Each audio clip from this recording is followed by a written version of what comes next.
आप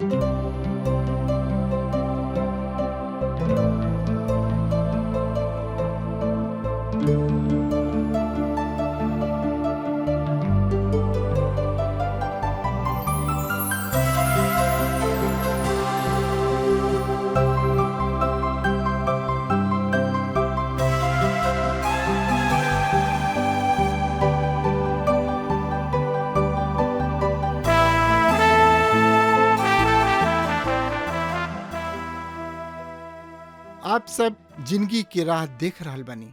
ई एगो सोचल विचारल ढंग से बाइबल की किताबन का अध्ययन हवे। ए कार्यक्रम का उद्देश्य है कि लोग जगत के बनावे वाला परमेश्वर की उद्देश्य के जाने, जौना से उनकरी इच्छा के अनुसार चल सकें। परमेश्वर के लोगन के रूप में हमके आपका और आपकी परिवार का चिंता बा, और हम आप सबके आध्यात्मिक रूप से आगे बढ़े में मार्गदर्शन करतनी। कृपा करके हमारे कार्यक्रम देखी और सुनी, ताकि परमेश्वर आपकी जिंदगी में अथाह आशीष भर देस। गाँव के भैया और बहिनी आई प्रभु के गुण गाई। गाँव के भैया और बहिनी आई प्रभु के गुण गाई। प्रभु महान बाड़न जग के रचैया, प्रभु महान बाड़न जग के रचैया। गाँव के भैया और बहिनी आई प्रभु के गुण गाई। गाँव के भैया और बहिनी आई प्रभु के गुण गाई।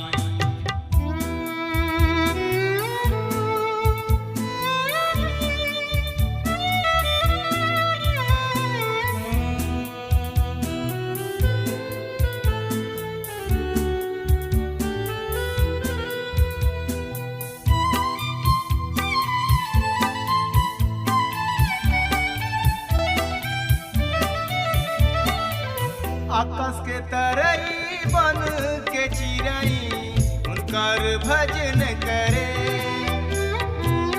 भूमि नदिया और चटनवा जोर से थपरी पीटे। हमर मसीही फिरीत आई, प्रभु चरण के सट जाई।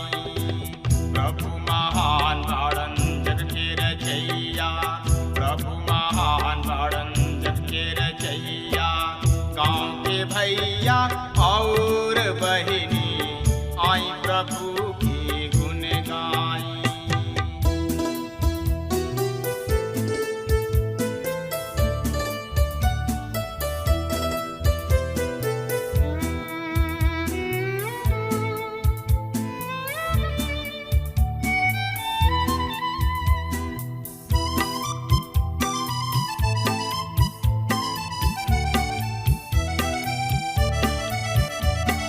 उनकर अगिया जे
भाई बहन, पिछला संदेश में हमनी के देखनी है जा 13 अध्याय के, और आज हमनी के अनेक घटना के विषय में पढ़े के 14 अध्याय में, और ई अध्याय भी 13 तथा 15 अध्याय के बीच एगो रिक्ति बा। और एकरा में हमनी के सबसे पहले मेमना के सिय्योन पर्वत खड़ा देखे के, ओकरा पश्चात हमनी के अनंत सुसमाचार के घोषणा सुने के। एकरा अतिरिक्त हमनी के महानगरी बेबीलोन के दंड के घोषणा के विषय में पढ़े के। हमनी के ओकरा खातिर स्तुति और प्रशंसा के शब्द सुने के, जौन की प्रभु यीशु मसीह में मरेलन और अंत में अरमीगदोन के युद्ध एगो पूर्व दृश्य के देखे के। हाँ श्रोता मित्र भाई बहन, ई अध्याय हमनी के अनेक सवाल के हल बतावे जा रहल बा। ऐसे रउआ से आग्रह करब ध्यान पूर्वक सुने के कष्ट करी। त श्रोता मित्र भाई बहन, त एकरा बारे में और ज़्यादा से ज़्यादा जानकारी खातिर और पढ़े, सुने, समझे, सोचे, विचारे खातिर रुआ आपन पवित्र शास्त्र बाइबल निकाल ली और ओहमे पन्ना के पलटी प्रकाशित वाक्य किताब 14 अध्याय 1 पद से लेके 5 पद। और हम देखनी कि ऊ मेमना सिय्योन पहाड़ पर खड़ा रहे और ओकरा संगे 1,24,000 लोग रहले। उ लोग के लीलार पर उनकर और उनका बाप के नाम लिखल रहे। और इस सड़क से हमरा के एगो ऐसन आवाज सुनाई दिहलस जवन बहुते ज्यादा पानी के धार जैसन और बहुते गर्जन जैसन आवाज रहे। और जवन आवाज हम सुननी ऐसन रहे मानो बीड़ा बजावे वाला लोग आपन बीड़ा बजावत होखस। और उ लोग राजगद्दी के सामने और चारू जानवर और पुरनिया लोग के सामने माना एगो गाना गावत रहले। और उ 1,44,000 के अलावा जेकर धरती पर से उधार कोइल गोल रहे, केहू उ गाना ना सीख सकत रहे। ई उ लोग हवन जे लोग अपना आप के मेहरारुअन के संगे भ्रष्ट नखन कैले, काहे कि ई लोग कुंवार हवन। ई उहे लोग हवन जे मेमना के संगे जहाँ कहीं उ जाला ओकरा पीछे चलले। उ परमेश्वर और मेमना खातिर पहिल का फल होखे खातिर आदमी लोगन में से किन लिहल गइल बाड़न। उ लोग में झूठ ना पावल गइल। उ लोग बिना दोष के बाड़न। हाँ श्रोता मित्र भाई बहन, यह 1 से 5 पद के बखान। ए पद में हमनी के मेमना के सिय्योन पर्वत पर खड़ा देख रहल बानी जा। इ 13 अध्याय के 11 पद के पशु ना ह, वरन परमेश्वर के निर्दोष निष्कलंक मेमना हमनी के उद्धारकर्ता प्रभु यीशु मसीह हमें। 7वां अध्याय के 17वां पद में हमनी के एह मेमना के चरवाहा के रूप में पहचान सकतानी जा। और यहाँ हम उनका के मेमना के रूप में देखतानी जा। हमनी के यहाँ उनका के 1,43,000 भेड़न के साथ नहीं देख रहल, वरन 1,44,000 भेड़ सब के साथ देख रहल बनी जा। उ सच्चा चरवाहा हमें। उ ओ सब भेड़न के अंतिम दिन तक सुरक्षित रखी है जन की उनका के दिहल गुल बा। हाँ श्रोता मित्र भाई बहन, ई मेमना प्रभु यीशु मसीह हमें, जैसे कि हम अध्याय 5, अध्याय 6, अध्याय 7, अध्याय 12 तथा 13 में देख चुकल बानी जा। सिय्योन पर्वत यरूशलेम में बा और कतही नेके हो सकत, काहे कि यरूशलेम इस्राएली जाति के पवित्र स्थल है और ई प्रभु यीशु मसीह यरूशलेम में ही आपन सिंहासन स्थापित करी है। परमेश्वर पिता के इहे इच्छा बा कि ऊ प्रभु यीशु मसीह के दाऊद के सिंहासन पर राज करे खातिर बैठी हैं, जौन की यरूशलेम में सियोन पर्वत पर बा। 1,44,000 ई उहे ह जकरा पर अध्याय 7 में मोहर लगावल गइल बा। ई ओह 3 सदरक, मेसक, आबेदनगो इब्रानी नौजवान के समान अग्नि के भट्टी से निकाल के आयल बने। अब ध्यान दी श्रोता मित्र भाई बहन की मेमना उनकरा के साथ सियोन पर्वत पर खड़ा बने। यद्यपि ऊ मेमना हमें पर ऊ चरवाहा भी हमें और स्मरण भी करी। ऊ 1,44,000 से शुरू कइल गोल रहन और ऊ महाक्लेश से होत ओह 1,44,000 के सुरक्षित लेके आयल बने। ऊ ओहनी लोग में से एकहू के ना खोले। आज जबकि हमनी के ऊपर शैतान के भारी दबाव बा, ऊ हमनी के नीचे दबा देवे चाहला। ऐसन अवस्था में ऊ विजयी प्रभु यीशु मसीह प्रतिफल हमनी के सहायता के खातिर उपलब्ध बा। प्रकाशित वाक्य किताब 14 अध्याय के 2 और 3 पद एह तरी से बता रहल बा। सुनी ध्यान से, हम एह पद के रुआ सामने पढ़तानी। हम तेजी से बहत नदी सबके निदान और घोर मेघ गर्जन के जैसन आवाज सड़क से आवत सुननी। हम जवन स्वर सुनत रही उ बीड़ा बजाए वाला वीणा वादक के जैसन स्वर रहे।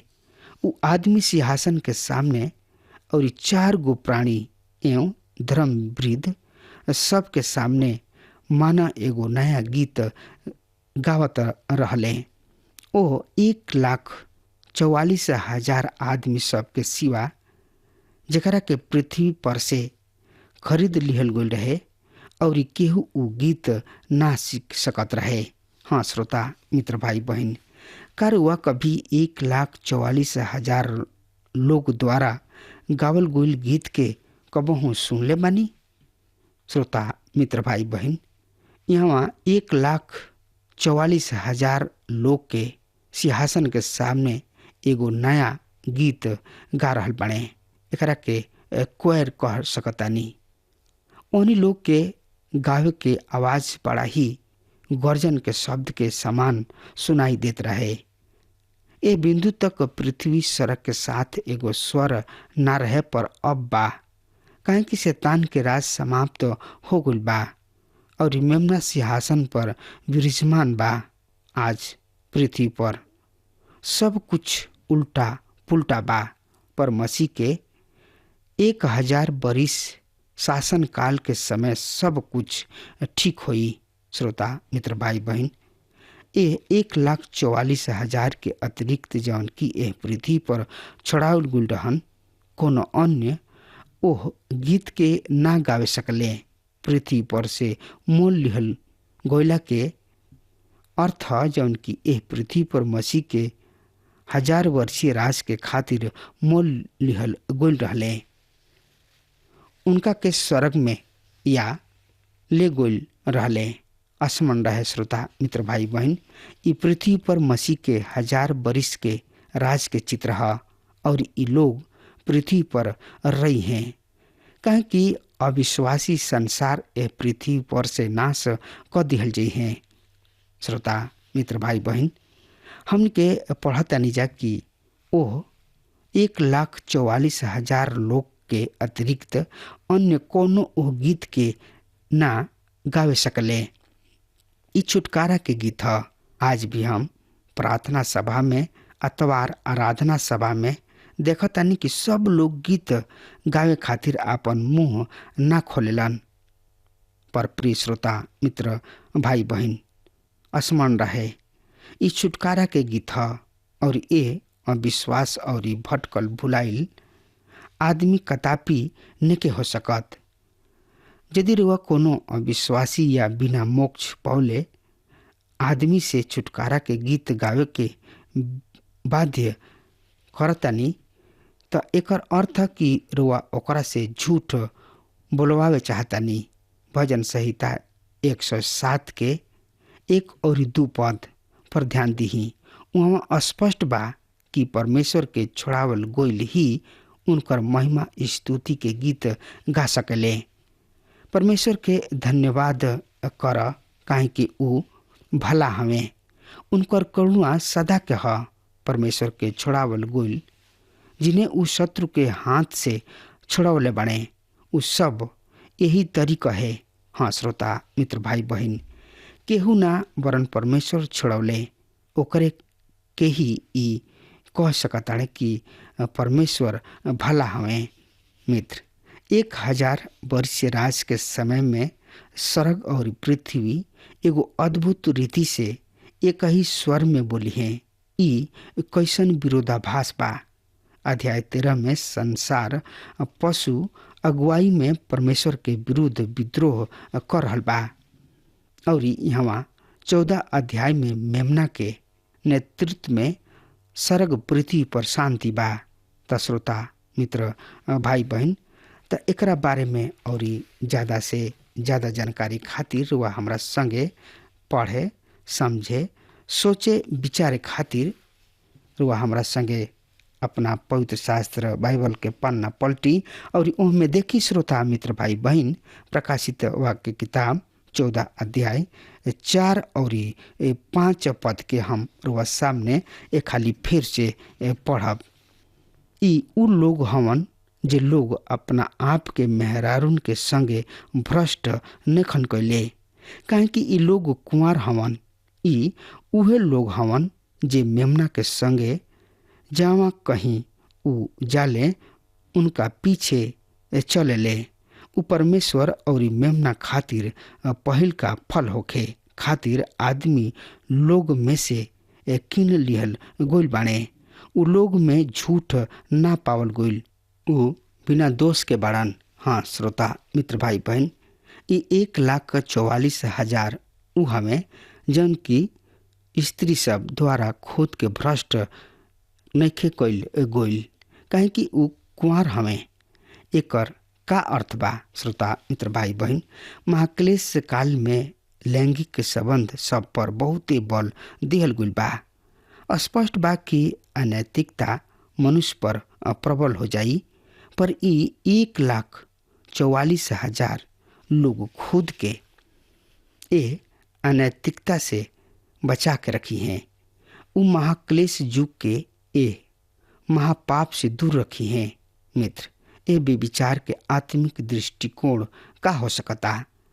पवित्र शास्त्र बाइबल न केवल शारीरिक बेविचार के विरोध करले, वरन ई आत्मिक बेविचार के विषय में भी बतावले। पुराना नियम में प्रतिमा पूजा के आत्मिक बेविचार के श्रेणी में रखल गइल बा और परमेश्वर कठोरता के साथ एकरा से बच के रहे के आदेश दिले बने। हमके यहेजकेल नबी की किताब के 16 अध्याय में एकर एगो साफ उदाहरण बा। ई 1,44,000 बचल ओ पशु के पूजा ना करी हैं। उ महाक्लेश युग में पशु और ओकर प्रतिमा के पूजा करे से खुद के बचा के रखी हैं। ये तरी ई वाक्य पहिल का ह। ई उ ह जौन की अपने आप स्त्री सब द्वारा भ्रष्ट ना कइल गुले। एकर अर्थ यथा शब्द शारीरिक बेविचार भी ह और आत्मिक बेविचार भी ह, काहे कि परमेश्वर दूर दोनों तरीके बेविचार के विरुद्ध हवे। ई उ ह जे हर एगो दशा में और परिस्थिति में मेमना के अगुवाई में जिंदगी बितावत रहलन। दूसर का ह श्रोता मित्र भाई बहन, ई परमेश्वर और मेमना के खातिर पहला फल होखे के मनुष्य सब में से मोल लिहल गोइल बाणे। ई कथन इस्राएली जाति के संदर्भ में बा।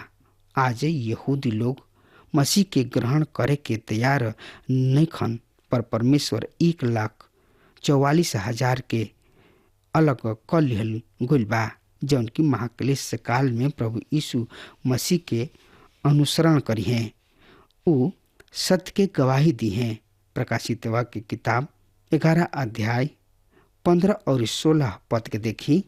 जब 7वां स्वर्गदूत तुरही फूकले और सड़क में तेज आवाज होखे लागल, जे कहत रहले, दुनिया में राज हमनी के प्रभु यीशु मसीह और उनका मसीह के राज बन गइल बा और ऊ जुग जुग ले राज करी हैं। तब 24 पुरनिया लोग जे परमेश्वर के लगे अपना अपना राजगद्दी पर बैठ रहले, मुंह के बल गिरले और ई कहत परमेश्वर के स्तुति कैले। हाँ श्रोता मित्र भाई बहन, ए पद में इस्राएल जाति के पहला फल के नाम से संबोधित कल गइल बा। विशेषकर 1,44,000 लोग के जौन की महाक्लेश युग में मसीह के गवाही दी है और ओकर अनुसरण करी है। हमरा आशा बा कि ऊ 1000 बरिस राज्य स्थापित करे खातिर आई हैं, सबसे अग्रणी हुई हैं। तीसर कहा उनका भी भीतर ना पावल गइल। एकर अर्थ श्रोता मित्र भाई बहन की ऊ पशु के महाझूठ में भाग ना लिहले, ओकर झूठ आश्चर्य कर्म के प्रशंसा ना कैले। प्रभु यीशु मसीह बतौले कि शैतान ऐसन प्रयास करी कि हो सके त चुनल गोइल लोगन के भी भरमावे, पर चुनल गोइल उनका भरमावे में ना आई है। चौथ कहा ऊ निर्दोष हमें का ऊ ए खातिर निर्दोष बाणे कि ऊ महाक्लेश के भट्टी से निकल के आइल बाणे ना, ऊ ऐसे निर्दोष बाणे काहे कि ऊ मसीह के धार्मिकता के वस्त्र धारण क लेले बाणे। रोमियो 4 अध्याय के 25 पद के अनुसार मसीह यीशु हमनी के धर्मी ठहरावे खातिर जियावल गइल बाणे। हाँ श्रोता मित्र भाई बहन, ऐसे हम भी स्वर्ग में जाइब।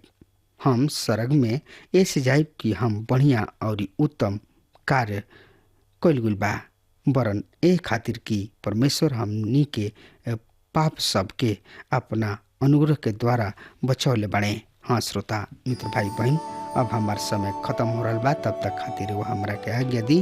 परमेश्वर वो के बहुते बहुते आशीष देस। आमीन। हमके विश्वास बा कि ई कार्यक्रम आप सब खातिर फायदेमंद सिद्ध भइल हुई। अगर आप सबके लगे बाइबल से चाहे आपकी निजी जिंदगी से कोनो सवाल होके चाहे कोनो समस्या खातिर प्रार्थना करावे चाहतनी तो हमारी फोन नंबर पर जरूर संपर्क करें और आज का दिन आप खातिर सुखद बनावे।